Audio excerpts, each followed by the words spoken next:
नरपिशाच जानते हैं आप क्या होता है?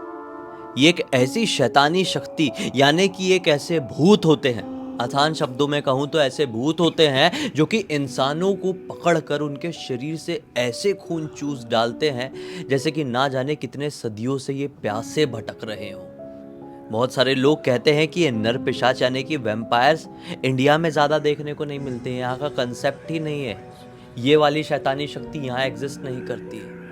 अमेरिका में, यूरोपियन कंट्रीज में वो भटकते होंगे, लेकिन सच बताऊं, वहां पे भी हैं, यहाँ पे भी हैं। फर्क सिर्फ इतना है, वहां पर वैम्पायर्स की स्टोरीज काफी ज्यादा प्रचलित है, फेमस है, और हमारे इधर पे बेताल की, ब्रह्म राक्षस की, ब्रह्म पिशाच की, भूत प्रेत चुड़ैलों की कहानियां प्रचलित है। लेकिन मैं सच बताऊं, नर पिशाच की कहानियां जिसने सुना है ना, वही जानता है कि उनका खौफ, उनकी ताकत क्या होती है। नरपिशाच का वर्णन केवल हमारे जैसे यूट्यूबर्स की कहानियों में नहीं, बल्कि हमारे कई पुराने जो मतलब हमारे जो ग्रंथ है ना, उनमें भी मिलता है। नरपिशाच समय समय पर अलग अलग जगहों पर अपना आतंक फैलाते रहते हैं। मध्य प्रदेश के एक आतरवानी नाम के गांव में एक टाइम पर ऐसे ही उन लोगों ने अपना आतंक फैलाए थे, जिसकी वजह से ऐसी दुर्गति हो गई थी वहां के लोगों की, उस पूरी की पूरी जगह की। मैं क्या बताऊं, आप खाली उसकी कहानी सुनो स्टार्टिंग से। आज से लगभग 30 साल पहले की बात है। आतरवानी एक बहुत छोटा गांव हुआ करता था। इतना छोटा कि यहाँ पर ना ही इलेक्ट्रिसिटी थी, ना ही टेलीफोन की सुविधा, और ना ही यहाँ पर कोई पुलिस स्टेशन। तो ऑब्वियसली यहाँ पर कोई अस्पताल, कोई मतलब दुकान होना या मार्केट होना स्वाभाविक था ही नहीं। यहाँ के जितने भी लोग थे, यहाँ पर रहने वाले जितने भी लोग थे, अपने ज़रूरत की चीज़ें पूरी करने के लिए अपने गांव से 4-5 किलोमीटर आगे जाया करते थे।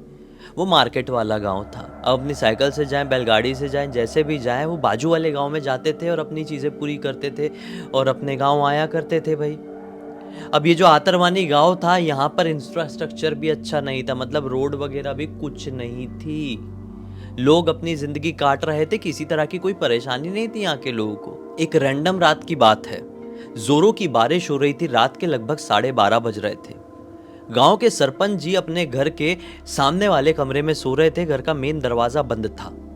कोई धड़ धड़ धड़ धड़ धड़ धड़ धड़ धड़ करके जोरों से दरवाजा खटखटाता है। सरपंच जी जाग जाते, अरे इतनी तेजी से कौन दरवाजा खटखटा रहा है, रात के 12:30 बजे, 30 साल पहले की बात है। वो तुरंत दरवाजा खोले तो क्या पाए कि गांव का कोतवाल उनके सामने खड़ा हुआ है। गांव का कोतवाल क्या होता है मैं आपको बताता हूं। आज के जमाने में आपको किसी को इन्फॉर्मेशन पहुंचाना हो, किसी ग्रुप को इन्फॉर्मेशन पहुंचाना हो, ज्यादा लोगों तक आपको कुछ अपनी जानकारी पहुंचानी हो, तो क्या करते हैं आप? व्हाट्सएप ग्रुप बनाकर रखते हैं, ब्रॉडकास्ट मैसेज रखते हैं, उसमें एक मैसेज डाल देते हैं, फट से सबको एक सेंड की बटन में सबको पता चल गया। लेकिन ये आज की टेक्नोलॉजी है। अब देखो, पहले के टाइम पे ऐसी सब चीज़ें थी नहीं, एग्जिस्ट नहीं करती थी। तो गांव में ना लोग कोतवाल को नियुक्त किया करते थे, जिनका काम ही ये होता था कि वो अलग अलग इन्फॉर्मेशन पूरे गांव में फैलाए, मतलब इन शॉर्ट ढिंडोरा पीटें किसी भी चीज़ का। तो गांव का कोतवाल सरपंच जी के दरवाजे को ऐसे खटखटा रहा था जोर जोर से। सरपंच जी ने बोले, अरे भाई क्या हो गया, ऐसे क्यों ठोक रहा है? तो कोतवाल बोलता है, अरे सरपंच जी, अपने गांव के एंट्रेंस में एक आदमी बड़े संदिग्ध हालत में पड़ा हुआ है। सरपंच जी बोलते, अरे पिया पाया होगा, छोड़ना, क्या इतना टेंशन पाल रहा है? ये बोलते, नहीं पिया हुआ नहीं है सरपंच जी, आप मेरे साथ चलो, आप उसकी स्थिति एक बार देखना, आप समझ जाओगे वो आदमी नॉर्मल नहीं लग रहा है। बोले चलो देखते हैं। सरपंच जी ने अपने 2-4 लोगों को आवाज लगा के बुलाया, जो कि आजू बाजू ही रहते थे, छोटा सा गांव है ना। अब लोग आ गए। अब कोतवाल, सरपंच जी, सब लोग मिलकर आतरवानी गांव के एंट्रेंस में पहुंचे। तो क्या पाए, एक बरगद का पेड़ है, उसमें वो आदमी उल्टा लटक रहा है। उस आदमी के गले में ये यहाँ पे हल्का सा इत्तू सा कट है, और उसका पूरा शरीर पेल पड़ा हुआ है। मतलब पेल मतलब समझते हैं आपकी क्या होता है, जैसे शरीर में कोई खून ही ना हो, और उसकी आंखें वहां के पूरी फट के बाहर आई हुई है। उसको देख के समझ में, किसी जंगली जानवर ने इस आदमी के ऊपर हमला नहीं किया था। हाँ, अतरवानी गांव के आसपास शेर, चीते, भालू घूमते, लेकिन ऐसा उल्टा लटका के गले में हल्का सा एक कट के साथ ऐसा लगना कि इसके शरीर का पूरा खून खत्म हो गया है, ये कहीं से भी किसी जानवर का काम या नॉर्मल काम नहीं लग रहा था। सरपंच जी ने बोले अभी के अभी बाजू वाले पुलिस थाने में जाओ, बाजू के गांव वाले और पुलिस वालों को बताओ। सरपंच जी के लोग भागते हुए गए और आधे घंटे के अंदर पुलिस आई है, उसको उतारा गया है, पोस्टमार्टम के लिए पास के शहर में भेजा गया। और जब पोस्टमार्टम की रिपोर्ट आई तो सब हक्के बक्के रह गए। रिपोर्ट में डॉक्टर साहब ने ये बताया, मतलब पोस्टमार्टम करने वाले जो होते हैं उन्होंने ये बताया, रिपोर्ट में ये चीज़ सामने आई कि इस आदमी के ऊपर किसी भी प्रकार का कोई हमला हुआ ही नहीं था। इस आदमी को सिर्फ एक छोटी सी चोट लगी थी गले में हल्के से कट की, और उसी की वजह से इसके पूरे शरीर का खून का एक एक कतरा खत्म हो गया। तो सब टेंशन में आ गए कि ये संभव हो कैसे सकता है, मतलब इतने से कट से पूरा ठीक है, हो गया, अभी हो गया। अब ये जो आदमी था आतरवानी गांव का ही रहने वाला था, मोहन प्रसाद नाम का आदमी था। बहुत पी पा के रहता था, इसलिए गांव के लोगों को इससे ज़्यादा कुछ मतलब था नहीं, लेकिन फिर भी गांव में घटना हो गई है तो लोग जानने के लिए क्यूरियोसिटी के साथ घूम रहे हैं। अब गांव के लोगों को फ़र्क पड़े ना पड़े, मोहन प्रसाद के घर वालों को तो फ़र्क पड़ेगा। घर में मोहन प्रसाद की एक बेटी थी, एक माँ थी और एक पत्नी थी। उसकी मृत्यु के बाद से ही मोहन प्रसाद के घर पे बड़े खतरनाक मातम का माहौल छा जाता है। मोहन प्रसाद की 13वीं होती है और 13वीं के दिन सब लोग प्लान किए थे कि अब सुबह उठ के लगभग सारे लोग अपने घर को निकल जाएंगे और जो घर के लोग हैं वही रुकेंगे, कि रात में लगभग 3 बजे मोहन प्रसाद की बेटी चिल्लाते चिल्लाते उठती है, पापा पापा पापा। तो जितने भी मेहमान आए हुए थे सब जाग गए, अरे बेटी क्या हो गया, क्या हो गया, तेरे पापा नहीं है इस दुनिया में। मोहन प्रसाद की बेटी की उम्र लगभग 13 साल की थी। बेटी बोलती है, पापा नहीं है, मुझे पता है, पापा खत्म हो गए थे, पापा मुझे अभी दिखाई दिए थे। सब लोग सो रहे थे, दरवाजे में आकर खड़े थे, बोल रहे थे बेटी तू अपने गले में हल्का सा एक कट मार लेना, फिर तू मेरे साथ चल लेगी, मैं तुझे खुद लेने के लिए आया हूँ बेटी। मम्मी मम्मी जल्दी से मेरे गले में कट मार दो ना, एक छोटा सा, इतना सा ही मारने बोले पापा ने इशारे से, फिर पापा मुझे अपने साथ लेकर चले जाएंगे, मुझे वैसे भी यहाँ पर अच्छा नहीं लगता है आप लोगों के साथ। तो मम्मी उसकी बहुत टेंशन में आ गई और उसकी ये बात सुन के रोने लगी और अपनी बेटी को जैसे तैसे करके सुलाई है। लोग भी सो गए ये सोच के कि चलो यार बच्ची है, पापा की याद आ रही है इसलिए ऐसी बात करी है। और माँ को तो एकदम वैसा धक्का पड़ गया ना, पापा के पास जाने की कोशिश कर रही है, वैसी बात कर रही है। तो माँ ने जैसे तैसे करके उसको सुलाई, ये रात पूरी कट गई। अगला दिन भी जैसे तैसे करके निकल ही गया। फिर रात का वक्त आया। रात के वक्त माँ ने बोली कि बेटा तू दूर नहीं सोएगी, मेरे साथ ही सोएगी, तुझे पापा सपने में आ रहे हैं ना, मेरे साथ ही सोना। माँ के ऐसे हाथ में सोई हुई थी बेटी। सुबह लगभग जब 4 साढ़े 4 बजे माँ की नींद खुली तो पाई कि बेटी का पूरा शरीर ठंडा पड़ा हुआ है। माँ घबरा गई, बेटी को हाथ लगाकर देखी तो ऐसा वाला ठंडा पड़ा हुआ है कि शायद बेटी भी अब इस दुनिया में नहीं रही। वो चिल्लाते चिल्लाते पूरे गांव को इकट्ठा कर लिए। अब गांव में एक वैद्य जी थे, वो भी आए। सब लोग थोड़ी देर में सब इकट्ठे हो गए, बाहर गांव से भी आ गए, बाजू वाले गांव से भी डॉक्टर वगैरह आ गए। बेटी को चेक किया गया तो बेटी भी ख़त्म हो चुकी थी और बेटी को भी हॉस्पिटल ले जाया गया। फिर उसका भी पोस्टमार्टम हुआ तो क्या सामने आया कि बेटी के हाथ में यहाँ पर एक छोटा सा कट लगा था जिसकी वजह से उसके पूरे शरीर का खून गायब हो गया है और उसकी मृत्यु हो गई। तो सब पागल हो गए, बोले ये क्या हुआ गांव में, अभी अभी क्या हुआ। मोहन प्रसाद की ऐसे मृत्यु हुई थी, समझ में आ रहा था बेटी की भी सेम टू सेम तरीके से मृत्यु। और सबसे ज़्यादा डरा देने वाली बात ये थी कि बेटी ने अपनी मृत्यु से 1 रात पहले ये बात काफ़ी सारे लोगों के सामने कह दी थी कि पापा ने बोले कि मेरे शरीर में एक छोटा सा कट लग जाए और पापा मुझे लेकर चले जाएंगे। तो गांव के लोग ये कहने लगे कि क्या ये गांव में कोई श्राप आ गया है जिसकी वजह से लोग मरने के बाद भी शांत नहीं हो रहे हैं और अपने परिवार वालों को लेने के लिए आ रहे हैं। आप विश्वास नहीं मानोगे, बेटी की मृत्यु को लगभग 15 दिन नहीं हुए होंगे, रैंडमली, मतलब मोहन प्रसाद की पत्नी सो रही थी, उसको भी सपने में दिखाई देता है मोहन प्रसाद और उसकी बेटी, और सेम बात कहते हैं कि तू भी अपने शरीर में एक कट लगा ले, हमें तेरे बिना अच्छा नहीं लगता है, फिर तू हमारे साथ हंसी खुशी चल लेगी।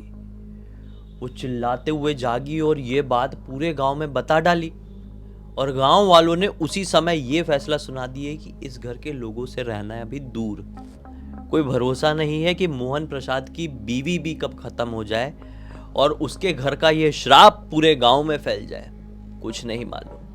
आप विश्वास नहीं मानोगे, मोहन प्रसाद की बीवी की भी मृत्यु आने वाले 3 दिन के अंदर हो गई, बिल्कुल वैसे ही।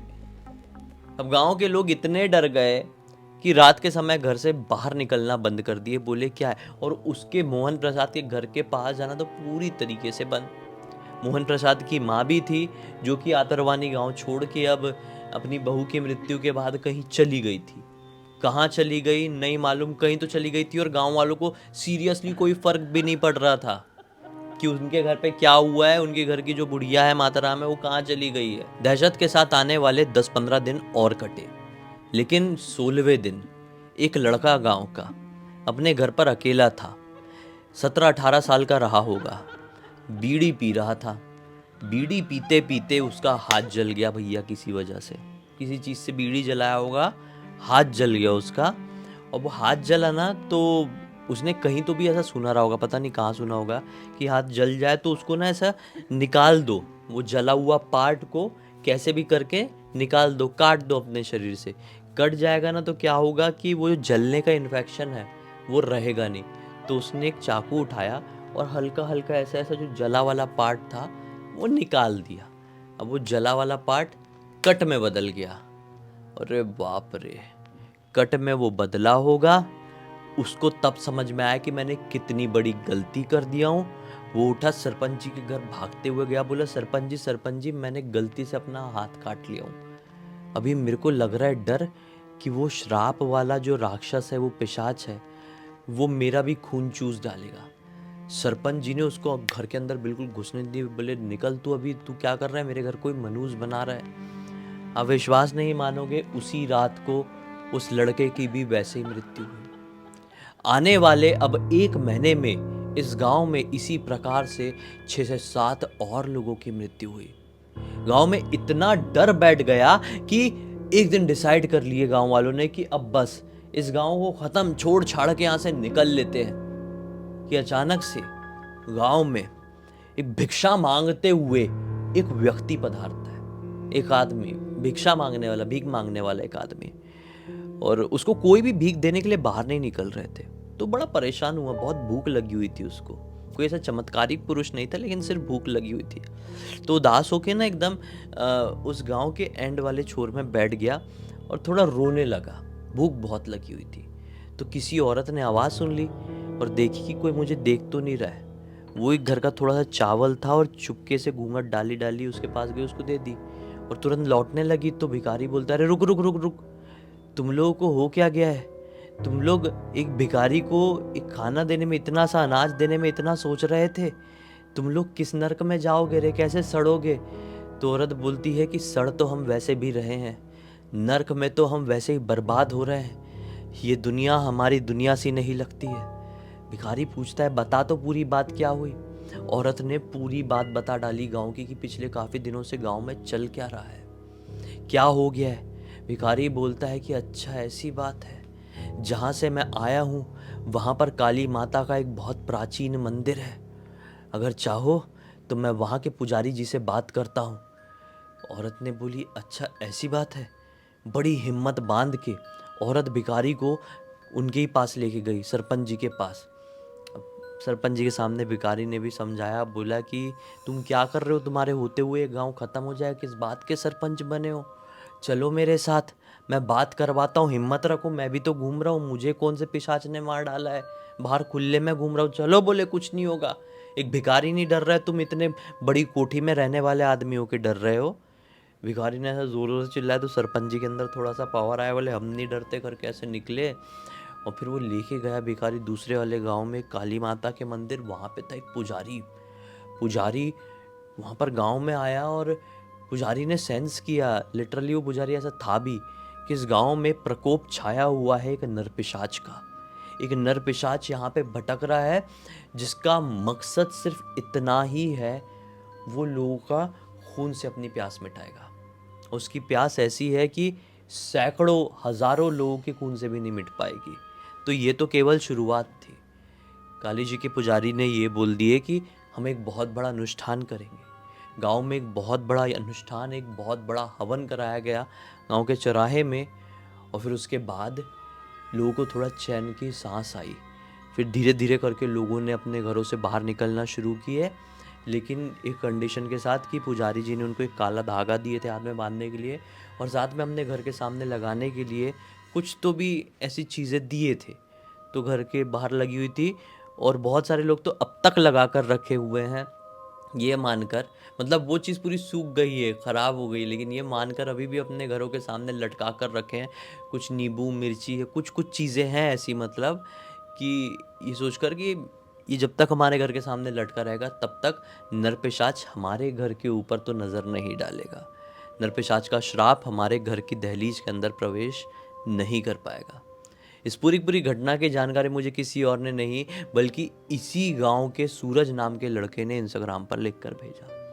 मैंने सोचा कि भाई ये तो कुछ समथिंग डिफरेंट, इंटरेस्टिंग, यूनिक है, क्योंकि बहुत सारे लोगों को इंटरनेट में कुलधरा, भानगढ़ ऐसी प्रसिद्ध जगहों की कहानी पता है जो बड़े शहर रह चुके हैं, लोगों की नज़र में आ चुकी, लेकिन ऐसी जगहों का क्या जो बहुत छोटी हैं, जिनकी कहानियाँ इतिहास के पन्नों में कहीं दब कर रह गई। मुझे ही पढ़कर अच्छा लगा, आपको सुनकर भी अच्छा लगा होगा।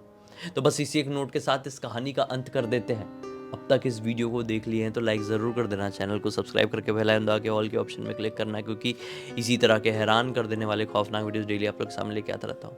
इंस्टाग्राम की लिंक इस वीडियो के डिस्क्रिप्शन बॉक्स में मिल जाए, क्लिक करके डायरेक्टली वहाँ पर पहुँच जाना। और इसी तरह की कोई भी कहानी, टॉपिक या जानकारी आप लोगों के पास भी है तो लिख भेजना, हो सकता है मेरा अगला वीडियो कल आपके हिसाब से बन रहा हो। तो चलिए कल फिर से मिलते हैं, तब तक के लिए बहुत बहुत धन्यवाद। आपका दिन शुभ हो।